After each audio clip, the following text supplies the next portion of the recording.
Kita ni ramai Hollywood. Paling Hollywood sekali yang dekat Muar. So, saya tak suka dengan Hollywood. Saya suka orang yang melaksanakan tugas. Sudah tentu kepimpinan yang boleh melaksanakan tugas, yang memberi penuh prihatin kepada rakyat.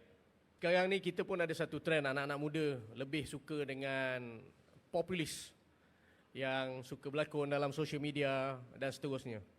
Kalau nak kita cakap berkenaan dengan sumbangan, awak boleh selidik sendiri menggunakan semua platform. Jangan percaya cakap saya.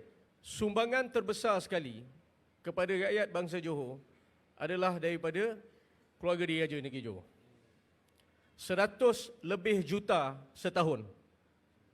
Peralatan hospital, pembantuan hospital, pendidikan, duit kepada orang miskin, termasuk dengan makanan.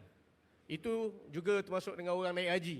Tetapi awak tak nampak kami mewar-warkan dalam media sosial kerana perbuatan itu adalah ikhlas. Tetapi sebagai ahli politik pun saya rasa sama juga. Mereka terpaksa war-warkan dalam social media kerana untuk pastikan ada engagement dengan rakyat dan mereka nampak, awak semua boleh nampak mereka punya kerja keras. Itu saya faham. Tapi sebelum membuat apa-apa keputusan, buat penilaian dulu. Kita ni ramai Hollywood. Paling Hollywood sekali yang dekat Muar.